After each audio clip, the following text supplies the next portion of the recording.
Welcome to this year's Money Makeover Challenge. Our candidates have started their financial journeys and they are really working hard at all the tasks we've set them. But a really important aspect of financial wellness is actually mental wellness, because financial stress can cause emotional stress, which impacts our relationships and our workplace. And when it comes to managing our money, we also need to be aware of our money emotions. What makes us spend? Why does money make us feel so anxious? So today I'm joined by Dr. Lesego Rametsi, who is the Group Head of Health and Wellness at ABSA, to give a little bit of a different perspective to our candidates' financial journey. So welcome, Dr. Lesego, and I know you are a big fan of Money Makeover. Thank you so much, Maya. Of course, I am a fan of Money Makeover. And then the first reason I'm a fan is because it's sponsored by ABSA. We are about empowering Africa's tomorrow together, one story at a time. And I firmly believe that Money Makeover actually fits in quite well with our purpose, how we empower our customers, our employees, our clients, and how they tell their stories, because Money Makeover is all about that. So I'm really, really excited that we continue to be part of this journey and changing people's life and impacting it positively. Well, thank you. And thank you for joining us today to give us your insights, because this relationship between financial stress and mental health feels sometimes a little bit to me like a chicken or egg situation. So, we know that if we're under financial pressure, this can impact our mental well-being, but it can also actually start with mental well-being in the first place. So, for example, certainly I know if I'm stressed, I overeat, you may be more likely to make impulsive purchases to make yourself feel better. And maybe you also you're a bit depressed, so you start slipping behind on bills. How do you identify the triggers? How can you watch out for these sorts of things? Yeah, so Maya, absolutely. I mean, you've made the connection. There's definitely a connection and a link between our mental well-being and our financial well-being. So not being financially in a great place can impact on our mental well-being, and also the mental, illnesses that can present as impulsivity. And one of those ways of, that manifesting could be overspending. So I'm going to spend a bit of time really trying to, distill what that means. So if one is unable to meet their financial needs, so if I've heard this saying that do you have a lot of month left after your money, something like this. So if people are struggling to make ends meet, they're unable to save for their future needs, or they struggle to really keep up with the important expenses, be it, home loans, car financing, school fees, and even food, because we are really in an environment where we know that consumers are even struggling to put food on the table. That, being in a situation like that would definitely impact on your mental well-being, because it might create stress, it might create feelings of depression, it might also cause anxiety. You might end up not sleeping well because you worry about how am I going to feed my children tomorrow morning? So there's a very firm connection between our mental well-being and our financial well-being. And on the other hand, if you look at depression, you talked about the fact that you sometimes overeat when you are experiencing low mood. The same might happen that when people are experiencing low mood, they might find ways of elevating their mood. We do know that dopamine, it's a feel-good hormone. It goes higher when we do, activities that bring us pleasure. So for others, it could actually be shopping. So we do know that, you can go out and buy a pair of shoes or a handbag, and that might actually, elevate or improve your mood. But we do know that those activities, it's very transient. You feel good, and then the next day you start feeling, guilty because you realize that you overspend. It's not something that you plan for. But in adverse severe mental health, diagnosis like bipolar mood disorder, we do know that in the manic phase of bipolar, people can present with impulsivity, which sometimes can manifest as, compulsive buying, where people just go out, swipe their credit card, being generous, spending copious amounts of money, which they ordinarily would not do. So there's definitely a very intricate link, Maya, between financial well-being and mental well-being. So just to recap, mental illness can sometimes, manifest as over expenditure, and people with underlying mental illness can also have, spending habits that that are meant to make them feel better. But the other side also applies, where people might have mental health challenges due to the, financial state. So definitely they're intricately connected. And Dr. Lesego, as you were speaking, I was reminded about SumCare. You may remember her. She won a couple of years ago, the Money Makeover Challenge. And she was such a good example of this mental well-being. So when she actually joined, she was suffering from depression. But by the end, she was going to gym, she had lost weight, she was eating healthily. She was actually off her antidepressants, because I suppose whether it started off as a mental wellness or financial wellness, once you start taking control of some aspect of your life, it must give you a very positive sort of feedback. So what kind of tips would you say to someone who's maybe listening to this saying, I'm feeling some of these things, like what can I do? So, that's absolutely, and I do remember Samkin, and she really did well. It would be great to know, a follow on and see how she's doing.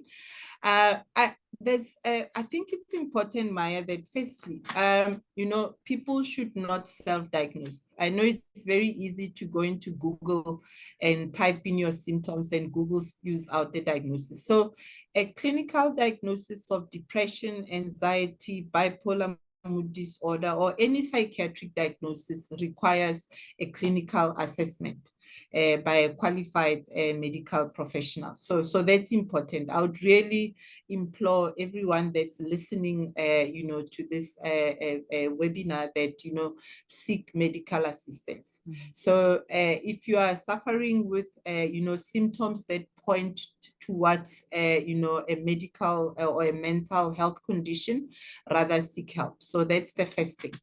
And then the second thing is, we do know that there is a link between exercise and good mental health.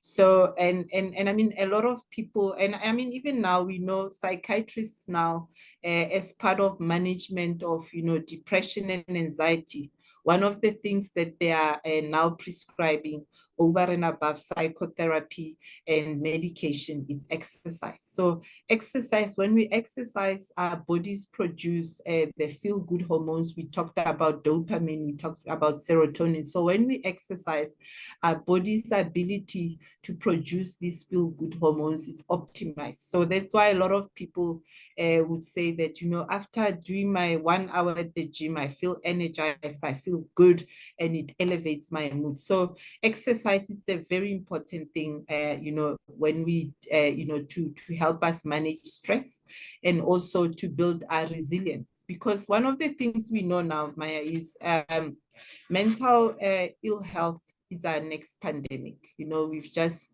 navigated COVID 3 years ago, over the 3-year period.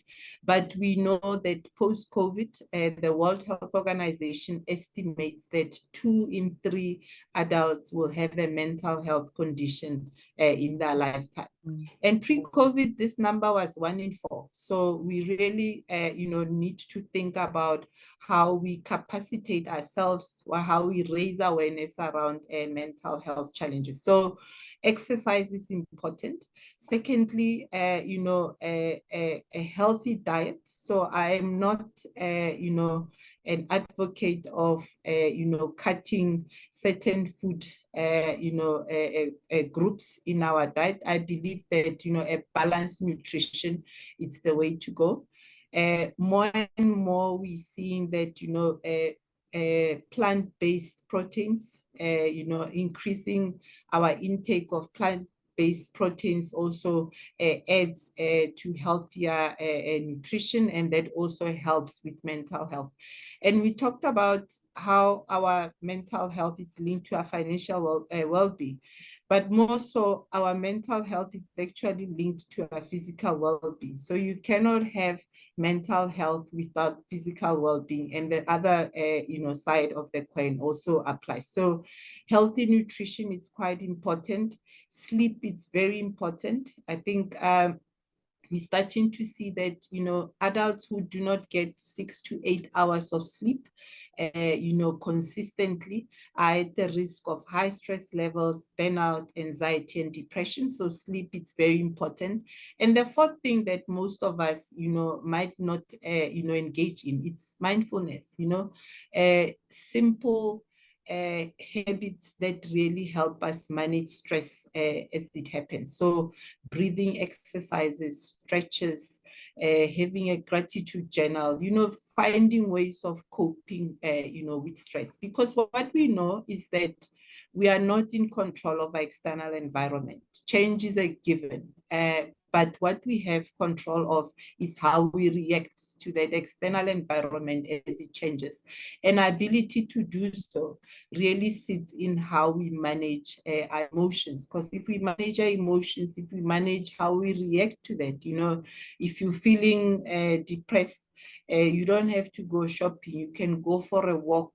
You can listen to music. So those are some of the more healthier and positive ways of dealing with stress and anxiety and depression in the immediate period. So those are some of the tips, Maya.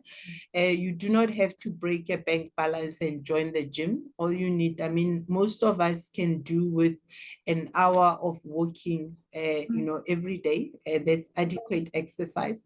Spending time in nature, we're starting to see the positive impact that has on increasing our mood and helping us with manage stress.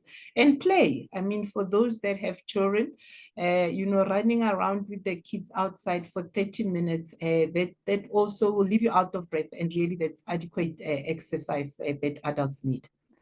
And you're ticking lots of boxes with that, because now the children are looked after, they feel they've got your attention, you're getting your exercise in. And I thought it was interesting your point about nature, because I know there's so many studies that actually show that we absorb certain microbes from plants. So if we walk in forests, walk in nature. So there's a real double benefit. And also I've been reading books on all of these things, making sure I stay healthy. And actually very intensive exercise is not necessary. In fact, if you are very stressed, going for a walk and maybe more moderate exercise can actually be more beneficial. So I think it's important that we don't sort of think, oh, exercise, now I have to go and run 20 kilometers. You can literally can just be about a walk, and going for a walk instead of having a glass of wine is the one that I try and Look, Maya, they say red wine, a glass of red wine has the antioxidants that we need, for good cardiovascular health. So if you can do both, then you are winning. Yeah. Or maybe it's go for a walk, then have a glass of wine, rather than sitting on the couch and having 2 glasses of wine. So we're all about moderation here. And another point I thought was also really interesting for me is this dopamine thing when we go shopping. And it's actually caused not by the owning the item, it's caused by the anticipation. So the idea of shopping. Even now, if I think, oh, maybe I should go and buy, something, I get a little bit excited about it, right? That's the excitement. But then you own it, you put it in your cupboard, and it's like, So it is about finding ways to kind of explain. And I often try and do visualization past that moment. So mine is maybe oh, let me go buy myself a lunch bar. Okay, I eat that. How am I going to feel afterwards? So I actually do the whole mind thing, and I think I'm probably not going to feel that great. So it is, you know what, it's hard, it's challenging, but little things, little steps. We're all about little steps on Money Makeover. No, you're so spot on, Maya, because I mean, even neuroscience have shown that absolutely it's the anticipation. And that's why, I mean, I think we are, as women, we love shopping. I think a lot of us would have experienced that buyer's remorse, that, you know, you anticipate that owning that small red handbag is going to make you the happiest woman in the world. And you eventually get that bag and you wonder, why am I not feeling as happy as I did, you know, when or how I anticipated I would feel. So definitely that's why there's a lot of remorse that comes with impulsive buying, because it's the anticipation. So we need to find ways actually of getting that dose of dopamine. And I've talked about exercise being one of those. And then secondly, it's understanding activities that bring us joy. And I think a lot of us, it's spending quality time with loved ones, you know, be it family members, friends. So it's really understanding, you know, without spending money, what are those activities that really increase your dopamine levels? Because you can do so without really spending a lot of money. And I mean, taking a walk does not require a lot of money. You just need good walking shoes, of which most of us already have, and are gathering dust. So it's about doing things like that. And the other thing I wanted to add on exercise, Maya, is, I mean, we used to think that you need of solid exercise uninterrupted, but we're starting to see that you know, you can actually do your exercise in chunks. You can do 20 minutes in the morning, 20 minutes around lunchtime, and 20 minutes in the evening. So all that, they add up. So even for those who feel that they are time poor, you can still incorporate the requisite amount of exercise in small chunks. Yeah, it is amazing how much studies show how important exercise is. It's probably the #1 lifestyle change you need to make. So very, really important.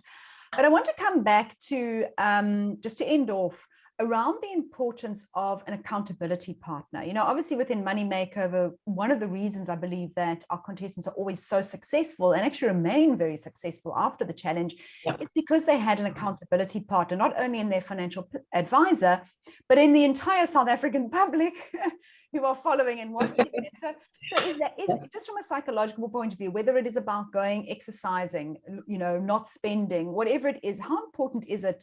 And how do you find that person? Look, I think accountability partner, it's an absolute must. I think it's one of those ingredients that, you know, will set you up for success. So if one decides to go on a diet, it's always important that you inform those that live with you, because they will hold you accountable. I mean, as a mom of 4 boys, if I tell my kids that I'm going on a diet, the minute I just dip into the cookie jar, I think it's important to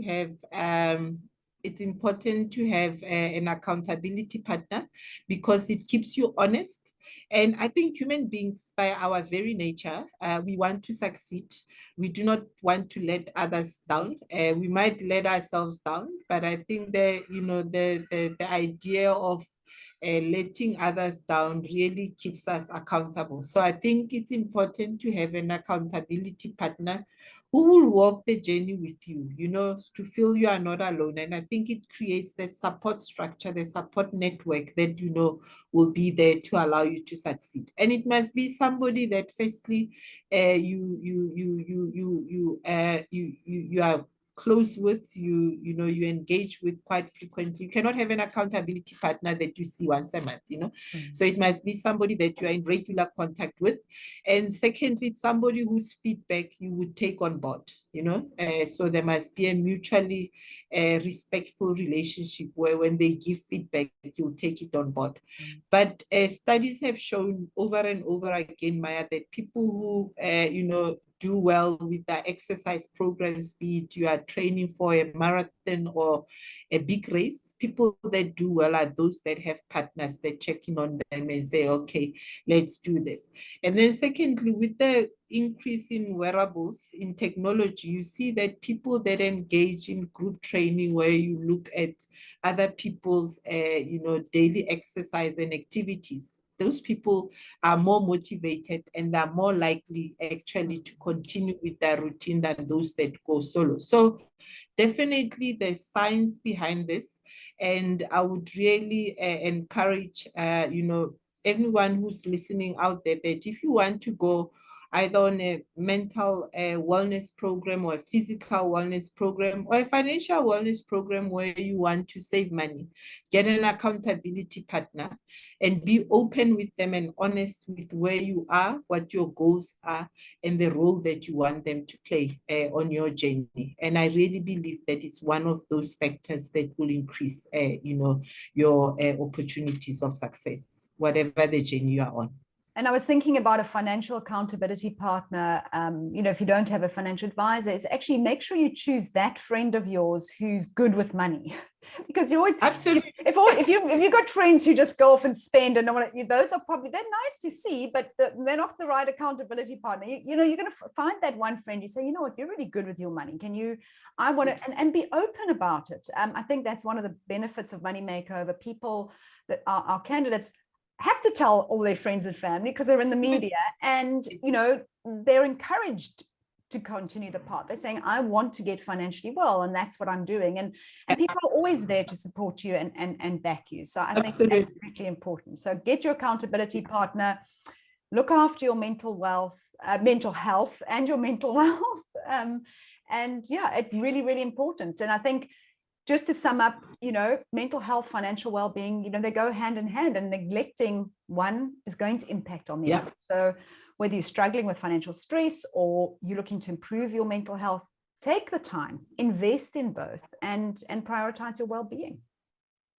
Agreed, Maya. And I really want to take this opportunity to wish all the contestants well on this journey, and I'll be rooting for all of them. And thank you for having me. It's an absolute pleasure to spend time with you, Maya, and continue with the great work that you're doing.